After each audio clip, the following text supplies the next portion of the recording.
Saya memberi judul Merencanakan Kebahagiaan. Ini menarik karena ada satu bagian dari tafsir Al-Azhar itu yang pakai kalimat ini. Makanya saya ambil merencanakan kebahagiaan. Nah, dari surat ini saya ambil istilah merencanakan kebahagiaan. Itu surat Hud ayat 105. Jadi surat ini, ayat ini artinya nanti di hari kiamat tidak ada orang berbicara, semuanya diam tegang, menunggu nasibnya. Faminhum syakiyun wa sa'id. Sebagian nanti ternyata celaka, sebagian nanti bahagia. Jadi di situ kemudian Hamka menjelaskan seperti mahasiswa yang menunggu lulusan pengumuman. Itu kan berdebar-debar. Dulu juga, nanti juga begitu di akhirat kita berdebar-debar. Ada yang celaka, ada yang sukses, bahagia.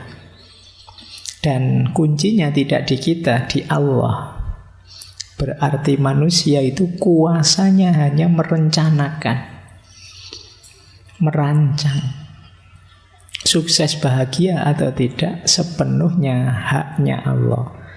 Makanya temanya ini merancang atau merencanakan kebahagiaan. Oke, baik. Kita mulai. Nanti kalau teman-teman baca kitabnya Hamka, bukunya Hamka, baik yang tasawuf modern atau kitab-kitab yang lain, akan dapat banyak informasi karena beliau juga bacaannya banyak. Jadi malam hari ini kita akan ketemu tokoh-tokoh, mungkin beberapa yang sudah kita bahas. Kita lihat ya beberapa tokoh yang diulas oleh beliau sebelum nanti mengajukan pandangan beliau sendiri. Misalnya beliau menjelajahi gagasan para filosof Yunani. Dari para filosof Yunani ini beliau melihat ada dua kecenderungan. Yang pertama gaya Plato dan Pythagoras yang cenderung idealistik. Yang kedua gaya Aristoteles yang cenderung realistik. Ini dua gaya. Kalau Plato, Pythagoras bahagia itu akhlak, kebijaksanaan, menaklukkan nafsu dan lain sebagainya. Kita sering mendengar itu. Kalau ingin bahagia ya menaklukkan diri, tidak dipenjara oleh materi dan lain sebagainya. Sementara kalau di Aristoteles bahagia itu ya sehat, kekayaannya cukup, terhormat, cita-citanya tercapai, hidup dalam kebenaran dan lain sebagainya. Aristoteles realistis, kalau Plato dan kawan-kawan idealistik. Maka oleh Hamka dikritik, ya berarti kontradiksi dong. Yang benar terus yang mana? Ada orang yang gayanya seperti Plato saat mengejar kebahagiaan. Bahagia itu ya rohani saja. Jasmani harus dikalahkan. Nah, teman-teman mungkin sering dengar logika tirakat. Jadi mengejar kebahagiaan rohani dengan cara mengorbankan kenyamanan jasmaninya. Dalam dunia mistik, dunia tasawuf tertentu, kita ketemu banyak pandangan yang seperti ini. Sementara kebalikannya, kalau di Aristoteles ya bahagia itu diawali dari badan, dari jasmani. Jasmani beres, baru rohani bisa tenang, nyaman. Nah, ini menarik, dua hal yang kontradiksi. Menurut Hamka ini harus dicari jalan keluarnya.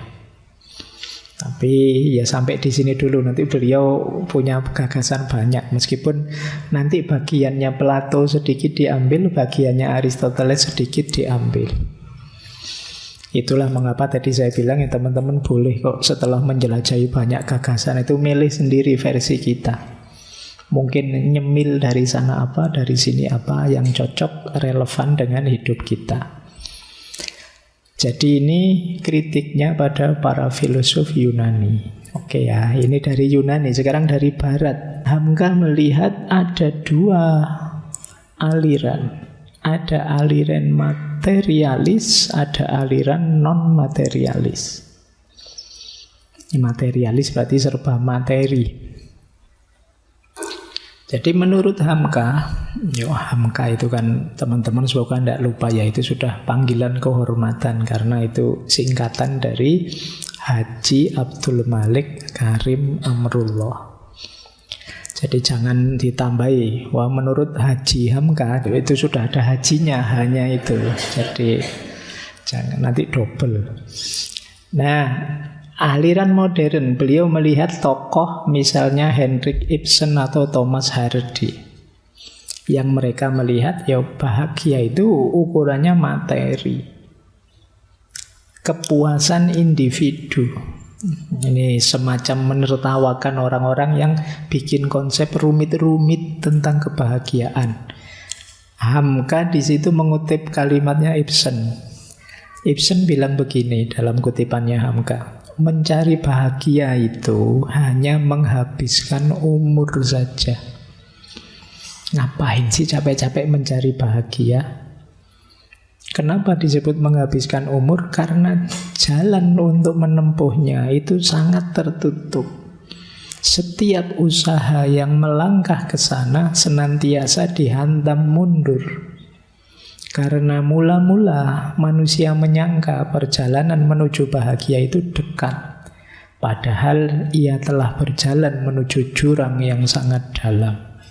Jadi kata Ibsen, alah, orang-orang yang membahas kebahagiaan itu tidak ada gunanya, absurd. Bahkan paradok. Dulu pernah kita belajar tema paling awal filsafat kebijaksanaan, filsafat kebahagiaan itu kan kita membahas paradoknya orang yang mencari kebahagiaan. Ketika orang mencari kebahagiaan berarti saat itu dia tidak bahagia. Buktinya dicari. Berarti kalau ingin bahagia apa? Tidak usah dicari. Jadi selama kita mencari ya saat selama itu pula kita tidak bahagia.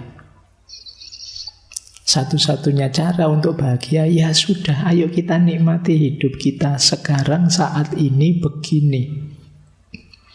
Kalau istilahnya Ki Ageng Surya Mentaram dulu, saiki ning kene ngene aku gelem.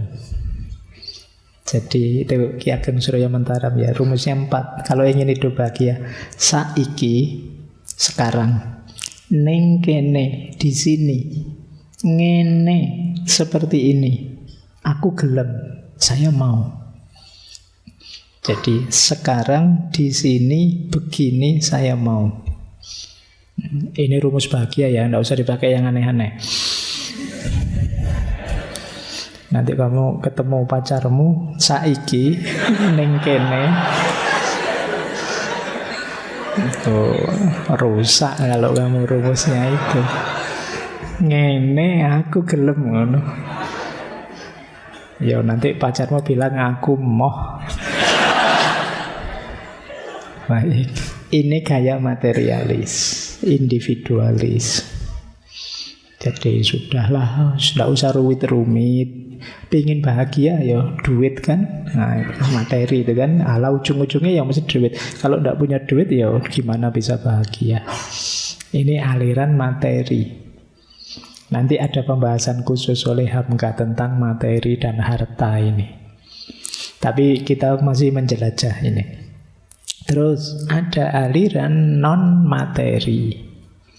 Kalau aliran non-materi, non-individu, beliau mengutip misalnya Tolstoy, Bertrand Russell yang kemarin kita bahas, termasuk George Bernard Shaw.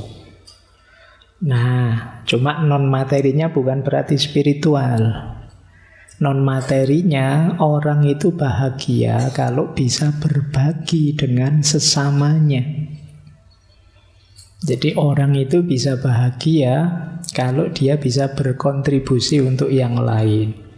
Itulah kebahagiaan yang sejati. Kalau tadi yang aliran materi kan individualistik.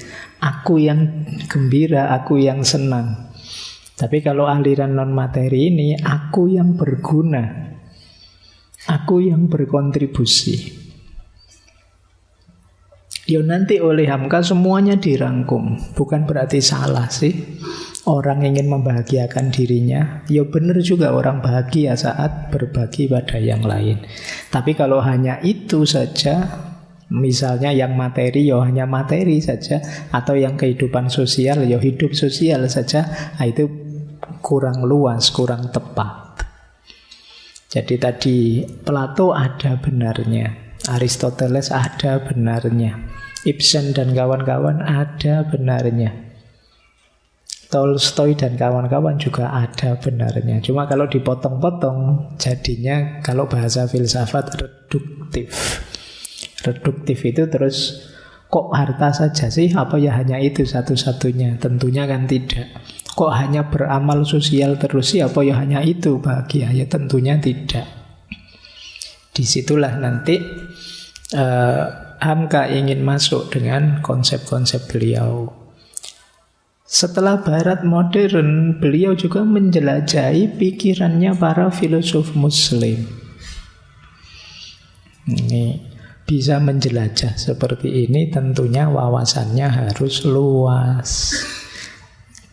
Meskipun tadi beliau sekolah formalnya bahkan SD saja hanya kelas 3, tapi beliau bacaannya banyak, tekun, sampai ngerti luas macam-macam.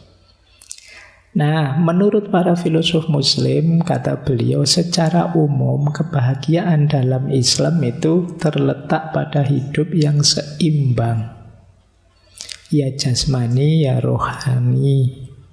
Tidak jasmani saja seperti kecenderungan Aristotelian, atau rohani saja seperti kecenderungannya Plato dan kawan-kawan. Ya individu, ya masyarakat. Tidak individu saja seperti Ibsen tadi, dan tidak sosial saja seperti Tolstoy dan kawan-kawan. Kemudian jangan lupa bahagia itu ya dunia dan akhirat. Jadi ini khasnya kalau para filosof Muslim. Dalam Islam bahagia itu seimbang, jasmani, rohani, individu, masyarakat, ya dunia, ya akhirat. Nanti beliau berawal dari sini, nanti merumuskan konsep-konsep kebahagiaannya. Kemudian beliau mengutip juga Ibnu Khaldun. Ibnu Khaldun itu mendefinisikan bahagia itu adalah ketika seseorang tunduk patuh mengikuti garis-garis yang ditentukan oleh Allah dan peri kemanusiaan. Ini kalau pakai bahasa buku itu bahagia itu menjadi hamba yang baik dan menjadi manusia yang baik. Ini istilah dari Ibnu Khaldun. Nanti ada istilah dari Abu Bakar Ar-Razi yang bulan lalu kita bahas, filosof Muslim. Kalau menurut Syekh Abu Bakar Ar-Razi, bahagia itu seperti seorang tabib yang mampu menyembuhkan tapi tidak pakai obat, hanya dengan cara mengatur makanan saja. Ini mungkin secara luas maksudnya orang itu bahagia kalau hidup natural, seimbang. Kenapa tidak butuh obat? Ya karena hidupnya sudah pas. Obat itu kan semacam mengembalikan keseimbangan yang kita kacaukan. Maka orang bahagia itu orang yang hidupnya tertib, rapi, sehingga dia sehat jasmani, rohaninya. Dia tahu kapan maju, kapan mundur, sehingga pas. Kapan waktunya makan, kapan waktunya puasa. Apa yang sebaiknya dimakan, apa yang jangan dimakan. Ini orang ini nanti akan bahagia. Nih, kalau ingin bahagia, ini rumus-rumus ini silahkan teman-teman jalani. Begitu hidup kita tidak seimbang sedikit, ya nanti akan ada efek titik di mana kita tidak bahagia. Jadi ini pandangan para filosof Muslim yang nanti banyak dikutip oleh Hamka dari filosof Muslim adalah Imam Ghazali dengan Kimya'us Sa'adahnya. Ini dulu pernah kita bahas satu sesi kitab ini. Kitabnya tipis, tapi disukai orang. Karena konsep kebahagiaan yang ditawarkan oleh Imam Ghazali sifatnya tadi lahir batin dunia akhirat. Nah, kalau menurut Imam Ghazali, puncaknya kebahagiaan adalah makrifat. Nah, ini mirip dengan kemarin ya, Thomas Aquinas. Dan memang salah satu tokoh yang beberapa kali dikutip oleh Syekh Thomas Aquinas. Iya, biasa nambahi Syekh itu Thomas Aquinas, ada Syekhnya akhirnya. Jadi oleh Thomas Aquinas adalah Imam Ghazali. Banyak sekali dikutip konsep kebahagiaannya karena memang mirip. Kemarin kan di Thomas Aquinas puncaknya kebahagiaan itu kan beatific vision. Jadi visi keindahan, visi ilahiyah. Ya kalau dalam bahasa Arab itu ma'rifat. Saya tidak mengulang penjelasannya, boleh dicek ngaji minggu lalu atau ngaji dulu waktu kita membahas Kimya'us Sa'adah. Tapi memang makrifat itu sangat membahagiakan kalau kita nyampe ke sana. Kita belum merasakan itu, makanya rasanya masih berjarak. Mungkin masih kalah menarik dibandingkan uang banyak, dibandingkan mobil mewah, dibandingkan kuliah sukses, karir lancar, dan lain sebagainya. Mau ndak kamu dianugerahi rumah mewah? Mau, siap. Antara rumah mewah atau makrifat, kamu milih mana? Kalian tetap akan milih rumah mewah hari ini, karena kamu belum bisa membayangkan seperti apa nikmatnya makrifat. Jadi ada banyak kenikmatan yang harus ngalami langsung. Kalau hanya diceritain tidak bisa, dibayangkan juga tidak bisa. Antara lain makrifat ini. Jadi maka ya saya tidak banyak-banyak menjelaskan lah. Dulu pernah ada beberapa sesi tentang peak experience, pengalaman puncak. Nanti boleh dicari lagi. Di antara jenis peak experience, pengalaman puncak dalam agama adalah ma'rifatullah. Jadi bahkan nanti di surga, kenikmatan yang paling ditunggu-tunggu adalah bertemu Allah, melihat Allah. Itu inisial dari ma'rifatullah.